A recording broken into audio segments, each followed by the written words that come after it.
Hello student, good morning, good afternoon and good evening student. ये तीनों विशेष मेरी आप लोगों के लिए इसलिए हैं कि आप जब भी मेरी वीडियो देख रहे हैं, मेरी वेल विशेष हमेशा हमेशा आपके साथ है। और बच्चों, आज जो हम लोगों को डिस्कस करना है वो हमारा टॉपिक रहेगा लॉग और एंटी लॉग।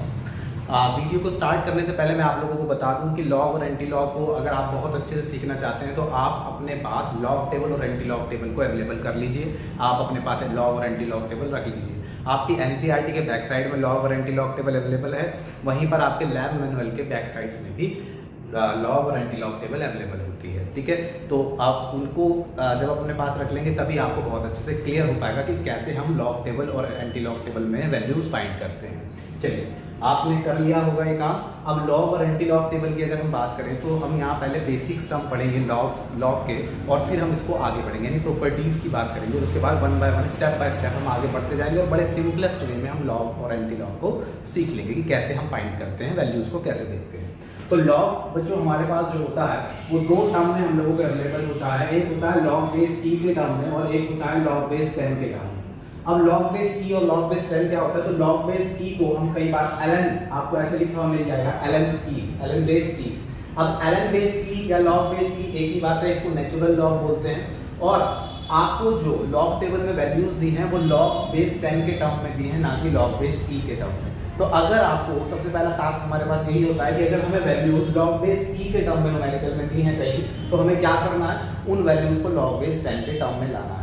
तो कैसे लाते हैं, तो क्या रिलेशन होता है वो देखते हैं कि अगर हमें किसी भी लॉग बेस ई की वैल्यू को लॉग बेस 10 में लाना है तो हम क्या करते हैं? 2.303 से मल्टीप्लाई कर देते हैं, तो वो किस में कन्वर्ट हो जाती है? लॉग बेस 10 में। For example, log base E is equal to होता है 2.303 लॉग बेस 10। ये आपको कंसीडर कर चलना है।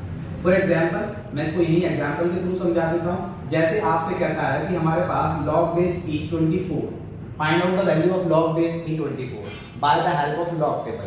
अब लॉग टेबल की हेल्प से अगर हमें ये फाइंड करना है तो हमें क्या करना होगा? क्योंकि लॉग टेबल में तो लॉग बेस 10 के टर्म में वैल्यूज दी हैं, तो हम क्या करेंगे? पहले इस बेस ई को बेस 10 में कन्वर्ट करेंगे। तो कैसे?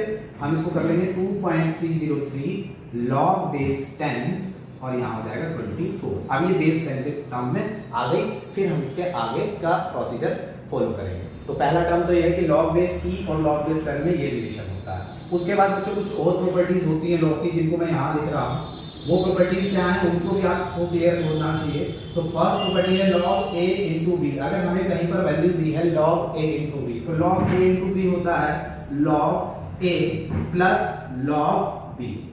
लॉग ए इंटू बी होता है log a plus log B. वहीं पर अगर हमें कहीं पर वैल्यू दी है लॉग ए अपॉन बी, तो हम क्या लगाएंगे? कौन सा फॉर्मूला यूज करेंगे? Log a minus log B. वहीं पर अगर हमारे पास फॉर्मूला की कंडीशन है लॉग ए की पावर n, तो क्या हो जाएगा? ये जो पावर होती है ये आगे आ जाती है, तो ये आप मल्टीप्लाई में आ जाती है n लॉग ए। ये फॉर्मूलाज हमारे पास हो जाते हैं। वहीं पर अगर मैं एक और फॉर्मूला की बात करूं तो हम ये कह सकते हैं कि लॉग बेस 10 तो चल ही रहा है, n की पावर 1 अपॉन a की power 1 upon n is equal to हो जाएगा 1 अपॉन n लॉग a।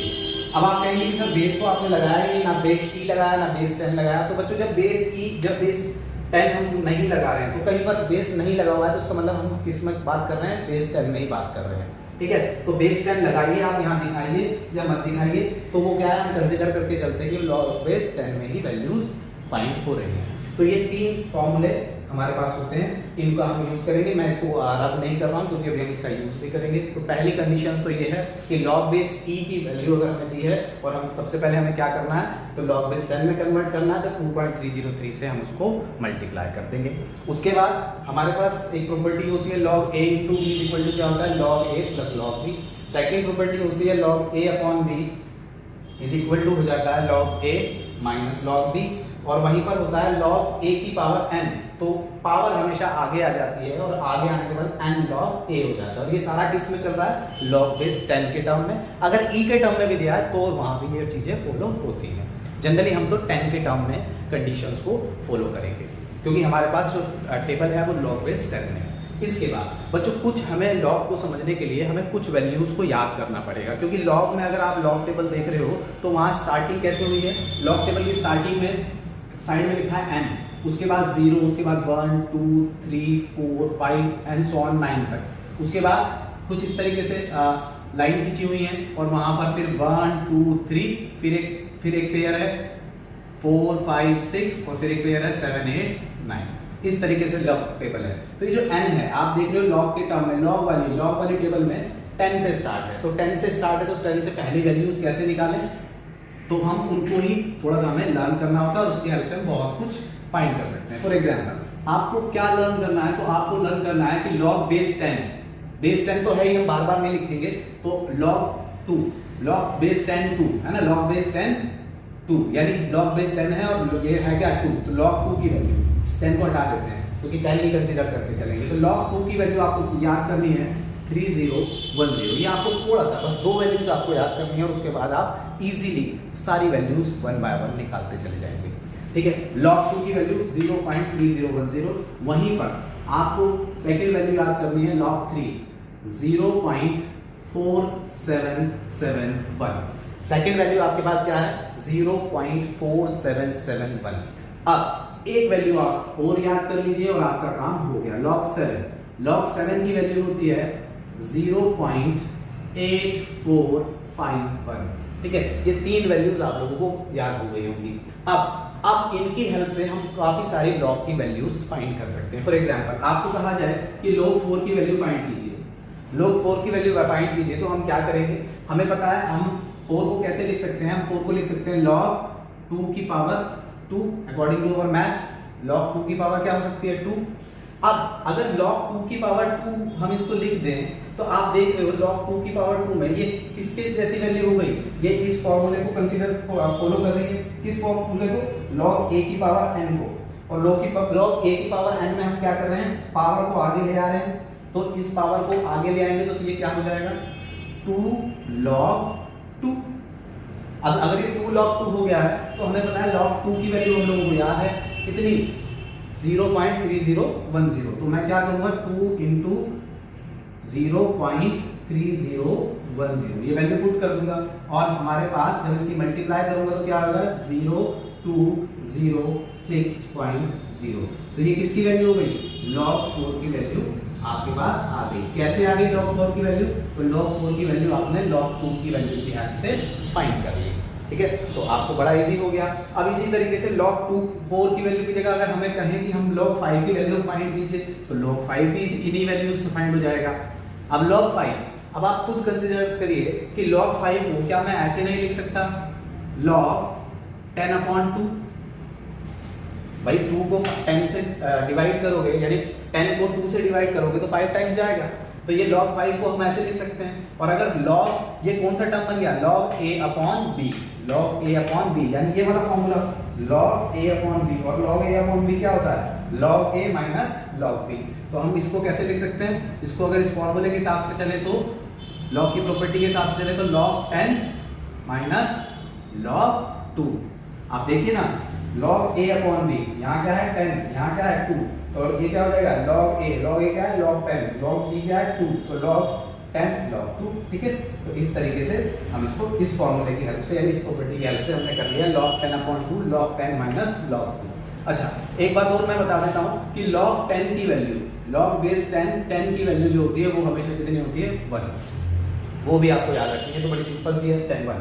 तो अब देखिए आप क्या करोगे, log 10 की वैल्यू कितनी है 1 और log 2 की वैल्यू कितनी है 0.3010। तो आप अगर इसको माइनस कर दो तो आपके पास वैल्यू क्या आ जाने वाली है, अगर आप इसको माइनस करते हो तो आपके पास वैल्यू कितनी आएगी, आप देखिए 0 से 0 गया तो 0 में से 0 गया तो कुछ नहीं, यहाँ कैरी लेंगे तो 9, यहाँ 10 हो जाएगा, 10 में से 1 गए तो 9, यहाँ होगा 9। ठीक है, यहाँ कितना होगा तो यहाँ होगा, यानी यहाँ से हमने 10 लिया था, फिर 10 से यहाँ कैरी लिया तो 9 और इस तरीके से, तो यहाँ 9 में से 3 जाएंगे तो 6 और वैल्यू आ गई आपके पास log 5 की वैल्यू आ गई 0.6990। तो आपको log 5 की वैल्यू भी मिल गई।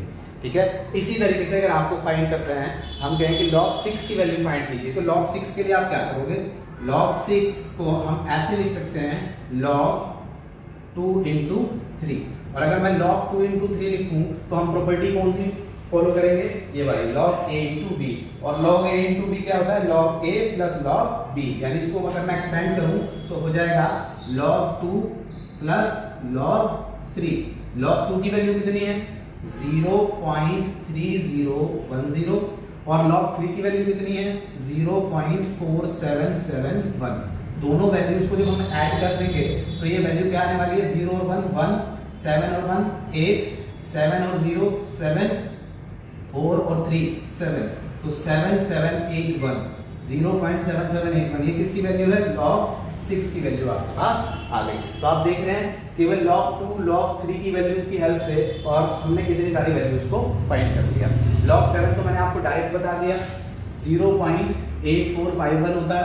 इसी तरीके से अगर आप चाहें तो आप आगे वैल्यूज भी फाइंड कर सकते हैं। जैसे आगे हम इसकी वैल्यू फाइंड करें log 4 की तो आपके पास हो गई। आप चाहें तो अब इसका स्क्रीनशॉट ले लीजिए, मैं एक सेकंड के लिए यहाँ से हट जाता हूँ, उसके बाद आगे बढ़ेंगे। ठीक है, फिर अभी स्पेस थोड़ा कम है तो आप स्क्रीनशॉट ले लीजिए इसका स्क्रीनशॉट।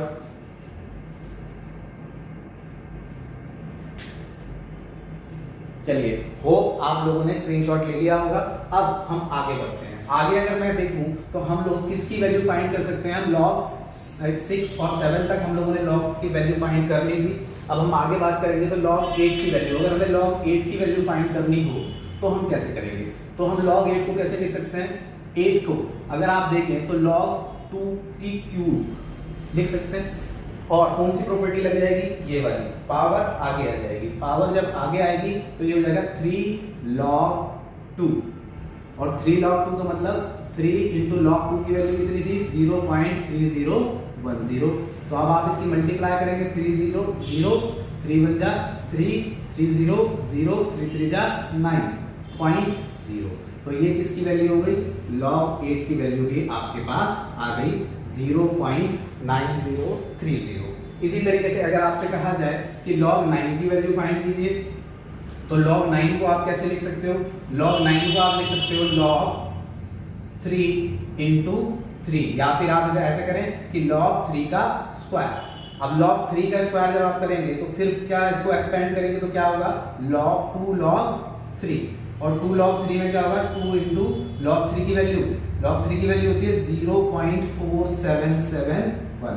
जब आप इसकी मल्टीप्लाई करेंगे इसमें तो 2 1 जा 2 7 2 जा 14 का 4 कैरी 1 7 2 जा 14 और 1 15 का 5 कैरी 1 2 4 2 जा 8 और 1 9 0.9542 log 9 की वैल्यू आपके पास आ गई।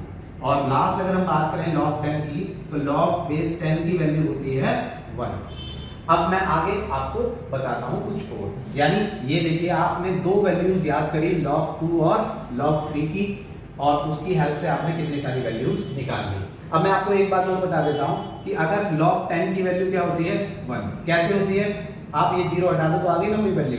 अगर आपसे मैं कहूं कि log 100 की वैल्यू कितनी होगी, यहां पर जब 10 था तो एक 0 हटाई थी, जब 100 है तो आप क्या करो यानी एक 0 फिर हटा दो।